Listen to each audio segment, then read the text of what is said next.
Hello, my friends. How are you today? I hope you're doing well and having an amazing day, having an amazing start to 2025. We survived 2024. For some of you, it meant doing everything you could to survive, and for some of you, you might have had an amazing year. So if you had an amazing year, I'm so thrilled for you because my 2024 didn't go exactly as I had hoped it would, but that's okay. You know, one of the things I've realized as I've gotten older is that having New Year's Eve and the strike of midnight and counting down to that new year and just having this aha, pivotal start over fresh moment that comes only once a year is just not real. You know what I mean? You get to start anew each day with a fresh new day. Heck, in the middle of the day, you could even start over and say, you know what, my morning might have been rough, but the rest of the day is going to be better. I think that has way more meaning and value, especially as someone who has struggled with mental health throughout her life. Even though this is a trending topic for the year, you have camaraderie and the idea of starting new goals and new resolutions, and there's a lot of hurrah and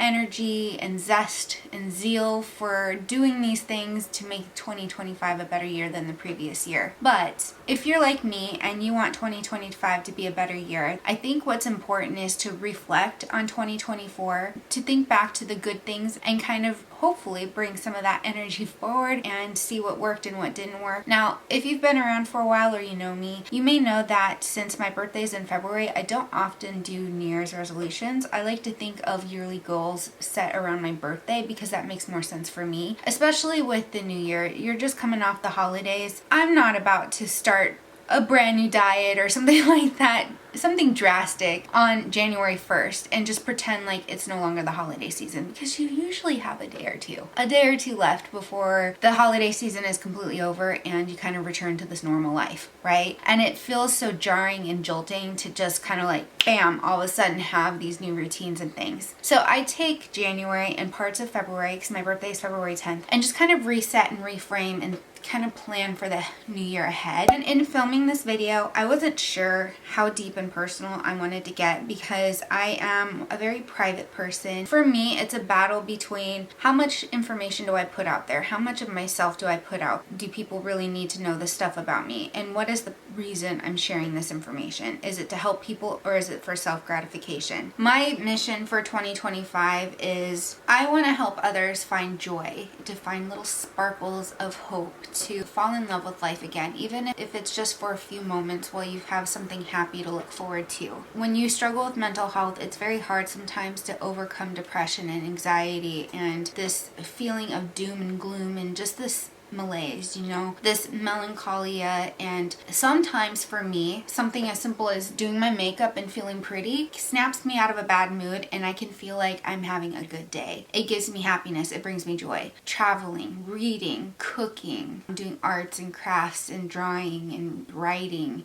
Those are some other outlets that I really enjoy. Another thing I want to focus on in this upcoming year is building a community of those of us who often feel alone in not only mental health struggles, but in feeling connected with people. I don't know if it was the pandemic or if it's just the way things are, relationships changing, life changes, that sort of thing. But I feel so disconnected from people. I feel so disconnected from friends and family. And I am in a weird spot where life is in a weird flux. I mean, there's so many of us out there who are struggling like this. And I know this because I see it on threads all the time. But my hope is to build a community through YouTube, through videos, and to use this kind of platform I have to share things that I find joy in, things that make me happy. I just want to share that with the world in hopes that maybe it makes you happy too. Reflecting on 2024, I have to say it was a very challenging year for me. I started out the year so motivated, so strong set, and I was inspired to start over and reclaim my life because over the past several years, my person, myself, has been diminished so much because of so many extenuating circumstances that have happened in my life. Basically, my house fell apart multiple times and it was out of my control. I live in a condo and my HOA was responsible for the repairs. They didn't get the repairs done. And then it kept happening. In the last 6 years that I've lived here, I've had 7 separate water leaks and 4 of them happened in the same room and destroyed half of my house. multiple times over. So in the last 6 years I've lived here, I've been in a constant state of flux because I'm not settled in my home, because it constantly gets uprooted and I'm having to constantly pack up my things, move things to storage, wait for repairs, and then bring things home, unpack it, and then to have to do it all over again. And it's been very hard on my mental health. But in reflecting in 2024, I started out really strong, and then I had yet another catastrophic water leak in my kitchen, destroying the brand new kitchen I just had installed 6 months prior. And then my grandpa died. And then several friends died in the same period. And I went through this phase where I didn't realize I was grieving until I was on a walk. And I heard a voice saying, "Stop being so hard on yourself. You are grieving." And it was like an instant click. And it took me a minute to realize that I was being so hard on myself and not being okay and not accepting and acknowledging that I was in grief, and continually self-sabotaging and doing all these things that were harmful towards myself, the negative self-talk, not doing all the healthy things I needed to do to feel good throughout the day, like eating healthy, getting up earlier, all the things, right? So it hit me really hard, and then I gave myself pause and reprieve. And instead of focusing on all of these things that I had hoped to achieve in 2024, I allowed myself another grieving period where I got to grieve not only the losses of the people that had passed, but also for the loss of self, the loss of my identity, and the little pieces of myself that have chipped away over the last several years with everything that has happened to me. I also allowed myself to grieve loss of mobility because I've had a lot of physical issues with my back and arthritis and several issues there, my health and wellness, all of that. I also had to grieve loss of relationships and feeling lonely and acknowledging the fact that I was not eating healthy and buying stupid things to fill a hole in my heart where I was lacking in meaningful relationships and connection with other people. 2024 was a year of me recognizing that and understanding I had a lot of needs that were not being fulfilled. I didn't realize that until I took the time to reflect back. And so when I look at 2024, even though it did not go the way I wanted to, it went in the way I needed it to. So 2025 could be successful. Candy Johnson, if you know who she is, she's an amazing YouTuber. She once shared this metaphor about a slingshot. So you have the slingshot, you're holding the handle and you've got the stretchy sling, and you're in that sling and you feel like everybody is passing you and you're being pulled backwards, and you're like, wait a second, why do I feel like I'm going backwards? Why is there so much tension here? This doesn't feel right. This is wrong. Like nothing is going right. I need my life to go this way, go that way. But with a slingshot, there comes a point where that tension is so tight, there's no more resistance. And all of a sudden, you hit this pivotal moment and you go flying forward. And you end up further than where you started. And sometimes it goes in a direction you weren't expecting. And that's kind of what I'm feeling has happened in the last couple of years in my life, where that slingshot has pulled me back and everything that I thought was going right in my life all of a sudden just stopped. All the relationships, all the people, my career, the jobs that I had since, all of these things just kind of felt like they're crumbling apart. And I was like, why is my life falling apart? Why are these things changing? I didn't want this to change. I wanted my life this way. But sometimes those things aren't meant for us. It doesn't matter what your religious or spiritual background is. Sometimes these things just do not work out because there's something better ahead for us. And that's what I have to choose to believe. And that gets me through the really rough days. And that's what got me through 2024, is this belief in this deep rooted feeling that I would eventually be propelled forward and something good would be coming. I still don't know what that is. I'm still in the midst of things, but I have a lot more hope for the future. And now that 2025 is here, I can look back in retrospect and understand kind of the journey that I've been on, but then also look forward with a lot of hope and a lot of encouragement and just kind of plan the things that I want to see for 2025, but also be flexible to life's changes, because we honestly do not know what's going to happen. Life has a funny way of revealing new paths. Sometimes we just don't know where those paths will lead, right? I'm just gonna list off a few of the goals that I had in mind last year. I had a lot of smaller goals. There wasn't anything really large aside from moving out and getting my house sold because I don't want to live here anymore. I'm so tired of my HOA, yada, yada, yada. Did not happen. I'm still in the same house. I am in limbo right now. We'll get to the reason why, but I'm in limbo and it's not fun.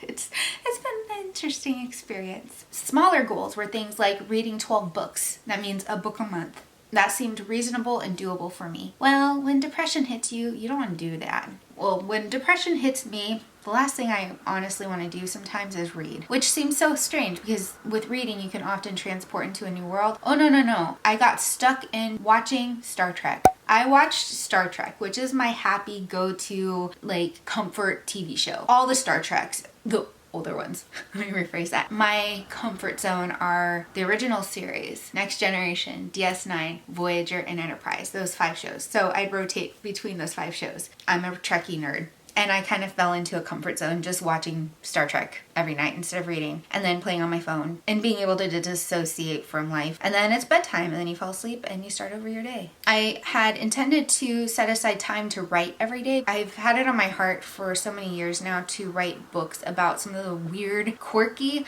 life experiences that I've had. And it's been on my mind, it's been on my heart. I already know the title of 2 of the books. Yes, there's 2 that I meant to write. I just did not feel like it was the time to write these books. Who knows, maybe 2025 will be different. I wanted to drink more water. That's a daily habit. I could track through a tracker. I just need to find the right system to do that. So I feel hopeful that that won't be such a scary thing or a daunting task soon. Being consistent on YouTube and growing my channel. Well, this was a weird one. So at the start of the year, I started doing some videos and I planned a lot of content, but then life got in the way. You know, I mentioned my grandpa passed away and a bunch of other people I know passed away, and some other things happened with my mental health where I just was not in the mental space. I was struggling to hold on. In the summer months, I started creating shorts and uploading them, and I uploaded my first short onto Makeup-Ry, and I started uploading mental health shorts here on this channel, which I found to be so therapeutic. It was also a little nerve-wracking because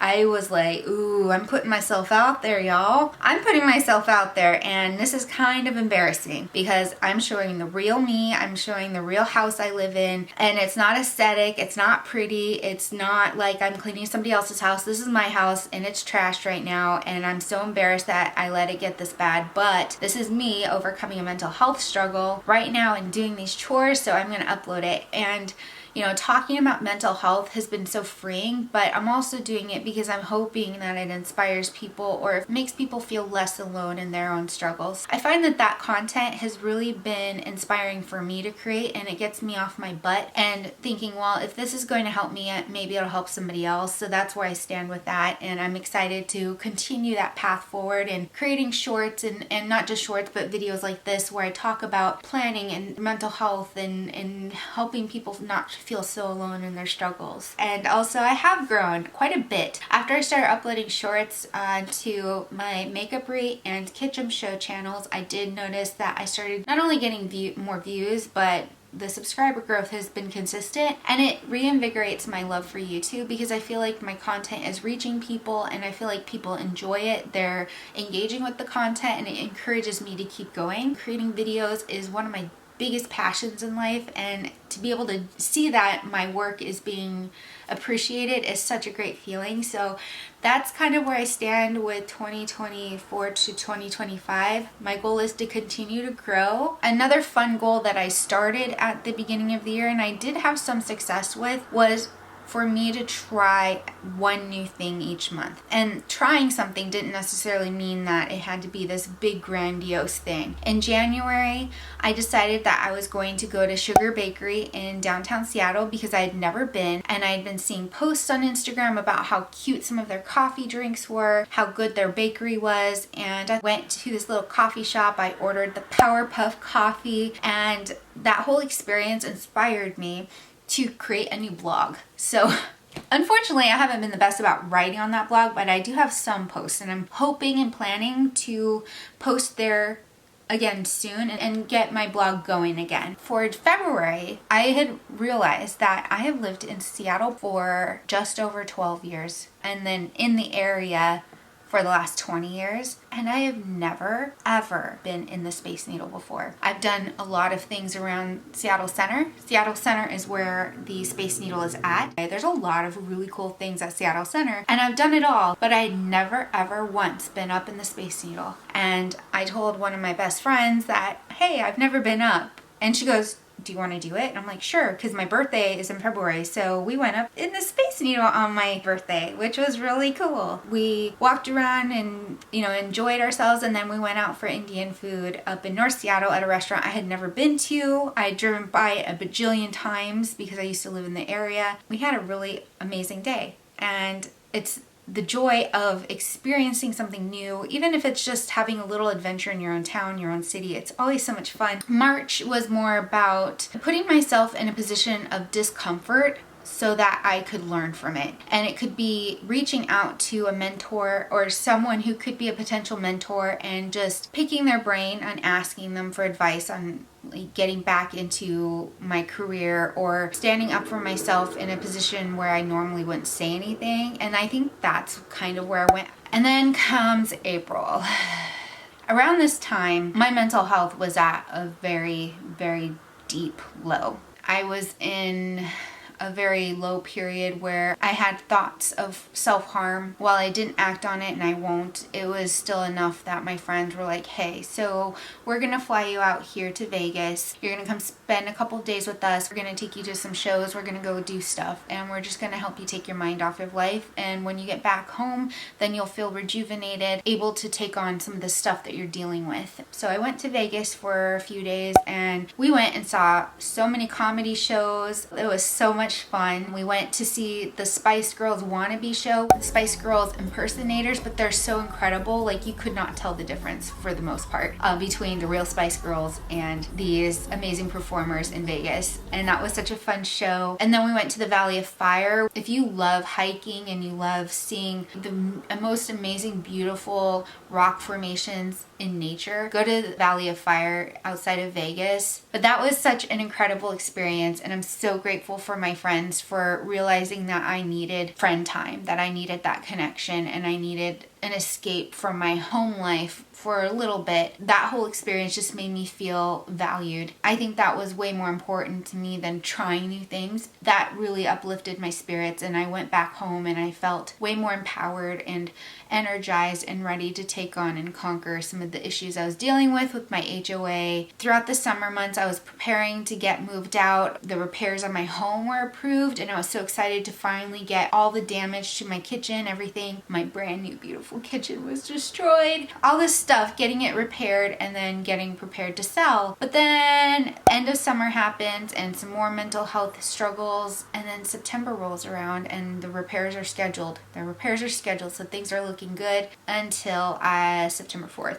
September 4th was a really rough, pivotal day for me. If you don't know, the way I've been supporting myself for the last couple of years after I lost my last job because of HOA stuff was to do gig work. So gig work being things like Instacart and DoorDash deliveries, as well as doing some consulting work and other freelance jobs as I could get them. I was in the middle of an Instacart order and I fell. I had a severe injury, and I can't go into all the details of it, but I broke my knee and I have some nerve damage in my wrist, and my neck has not been the same. I've been experiencing headaches every day since September 4th. With my knee injury, there's also some soft tissue damage, so I wasn't able to walk for a while. I had a leg mobilizer and crutches, so I was very uncomfortable for a while. I ended up qualifying for L&I, which is labor and industries, workman's comp, so my medical and my wages are kind of covered while I'm out of work because of a work-related injury, but my income was slashed by half. So I've been kind of struggling with that over the last several months. I lost my car because my car was having issues and broke down, and my HOA had it towed. Couldn't afford to get my car out of tow because it's going to cost $800. The tow company unfortunately only would give a week to come up with the money, and there was just no way because I still wasn't even getting my workman's comp. And I was relying on my friends donating money and then also me selling things. And I'm really sad that my car's gone. I've mentioned probably multiple times that I've sold like half my furniture. Most of my stuff right now is in storage because I'm still waiting to get moved out so the rest of the repairs can start on my house, because the contractors don't want to work on my house unless everything's out, and I can't move right now because of my injuries, the amount of doctor's appointments I have, and also not having a stable income to be able to pay for rent in a new place while also paying on a mortgage at the same time. So I've been kind of in this weird stuck position for so long, and I can't sell my house as is because of all of the damage. I would lose so much money trying to sell it as is. So it's been fun being kind of stuck in this position. So right now I'm in the middle of litigation with the injury because a third party was at fault for the injury. So that's the main reason I can't talk about it much, is there's an active lawsuit. So once that hopefully settles out, then that's when I can move. In the meantime, I'm going through physical therapy, and I've had multiple steroid injections. I had one in my wrist. It's restored some of my dexterity so I can actually move my fingers again. I'm still having trouble with my thumb, and sometimes I still have pain, but it's not what it was. The pain has subsided substantially, which is amazing. I had a steroid injection in the back of my skull, and that has helped the headaches, although it has not stopped them. Instead of having the sharp ice pick being driven into the back of my skull kind of feeling, I now have kind of like this dull sensation that kind of shoots up through here, and then I have a generalized tension headache. Working with doctors on all the stuff, I feel hopeful that I'll make some form of recovery over the next few months as I work to regain strength in my leg. I still can't bend my knee fully. I still can't squat. I'm still not able to take showers. I'm still taking baths. I'm still clean. I love baths, so I'm not going to complain. But yeah, there's a lot of physical things I still cannot do. My knee still swells up if I'm walking too much or I'm on it too long. So there's some recovery and things that are going to still be prevalent in 2025. And one other little thing that I want to talk about real quick are the holidays. For the first time in many, many years, maybe ever, I spent all of the holidays by myself. I made a choice to stay home instead of visiting family because not only the injury and the not having a car and trying to travel to them, but also just for me, I just didn't feel up to going and hanging out with family. What I've gone through this year, I've been enjoying solitude. I've been trying to embrace that feeling of loneliness and turn that into a form of self-care. So when I'm feeling lonely, I'll take a bath, or I'll do my nails, or I'll do my makeup, or I'll film a video, or do something like read a book. You know, there are a lot of different things that I can do in those moments where I feel alone. I don't have to feel stuck in my own loneliness and feel sad about it. That's why I felt okay about spending the holidays alone. However, in early December, I got invited to go to the Creators and Friends holiday party in Las Vegas, and I'm so thrilled to have gone. I got to meet Samantha March and Angelica Nyqvist and so many other amazing creators, and I have a new sense of connection in the beauty community. You know, I love creating content for beauty, and now I have more people that I can share that love with. There's a biblical phrase, iron sharpens iron, and over the last few years, I just feel like I've been disconnected from beauty YouTube, where I don't feel like I'm being sharpened, and I don't feel like I'm growing. I just felt kind of stagnant and bored with it. My mindset is flipped. I feel like I'm sharpened.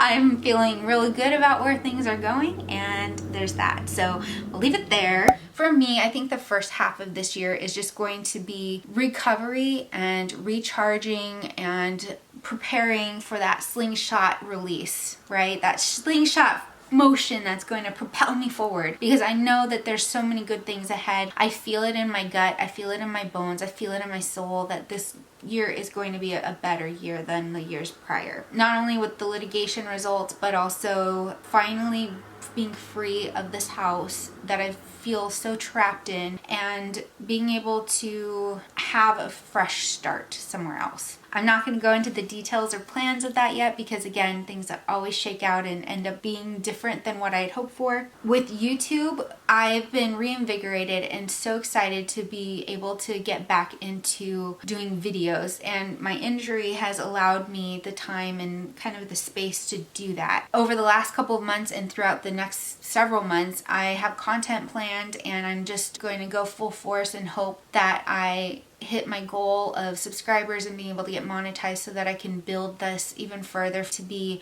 a way for me to support myself, because this is my passion. This is what I want to do. I've been on YouTube since 2010 creating content, and I don't do it for the money, obviously, but it would be nice to be able to support myself through this. So some of the little goals that I'm hoping to implement this year that are really easy for me is going to focus more on that self-care, mental health aspect of my life. So again, I mentioned like the first 6 months are probably going to be more like recovery, rebooting, recharging. And one of the ways I can do that is by focusing on mental health. So one of the things I have been doing is taking myself out on weekly solo dates. The first week of January, I took myself out to dinner. I got myself dolled up all pretty, and I got dressed up. I put on a nice dress, brought a book, and I ate a really yummy, delicious dinner, and I got a cocktail, and I called it good. That was my little date night. This week, I'm doing a coffee date by myself. The idea of doing solo dates and embracing that solitude again and enjoying your own company and just not putting off the things that you want to do. Unfortunately, in December, I had reached out to multiple friends asking if they wanted to go do something, a couple of different events that had popped up, and nobody responded and or wanted to go do these things, and so I never even got to go, and it made me really sad to realize that I didn't go because nobody else wanted to go. So I told myself, if someone else does not go, that does not preclude me from going. I should just go regardless and have an amazing time by myself. So I'm taking that mindset with me. It's more of a, well, if you want to join me, that's wonderful. I still need friend time and connection. But if nobody wants to go or nobody responds to me reaching out to them and asking to do things, I will still go do the things that I want to do. I don't need to share that with people. That's kind of a mindset switch for me in this coming year, and so far it feels very empowering. I'm also wanting to build more of an online community for people who feel alone, who just want to feel connected to other people who have similar struggles with mental health or just feeling a sense of disconnect from the world. I have a Patreon, and I haven't really mentioned it. I've created a free membership on my Patreon where if you're interested in coming and hanging out, we'll have different challenges and fun things, and then obviously the paid stuff, which is different. But if you want a free place to hang out online. And then finally, let's talk about my word of the year.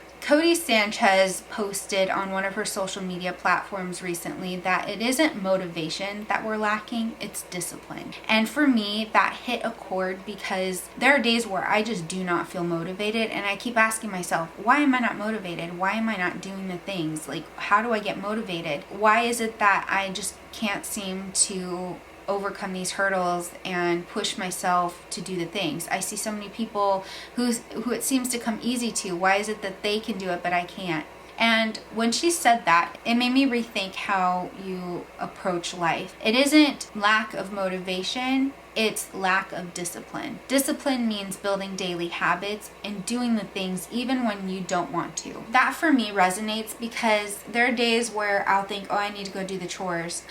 I'm cold and I don't want to get out of bed. Or I'm comfortable, I don't want to move. If I'm thinking about it right now and the only thing I'm doing at the moment is playing a game on my phone, then just go do it. So the thought is discipline. Don't wait, just do it. I feel like that's helping me. As soon as I get my butt in motion and start doing it, I start feeling motivated. But it's that discipline to say, no, I'm going to do it no matter what. That word discipline is like written inside my eyelids almost, like I think about it all the time. One other thing that I'm thinking of doing this year that I haven't done in a long time is making a vision board. If you'd be interested in me doing like a live chat or some sort of like live workshop or a Zoom call or something like that where we all get to hang out together and do a vision board together, let me know. I think that would be so much fun. And then also with the Patreon membership, if you want to join as a free member, the link's below in the description box. Thank you so much for hanging out with me. If you've made it this far,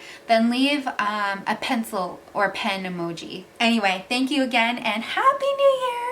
Happy 2025, and I hope that this year is going to be prosperous and amazing, that your journey ahead is going to be wonderful and full of fulfillment and full of joy and happiness. And if it's not, let's find it together. Thank you for watching and have an amazing day. I'll see you next time.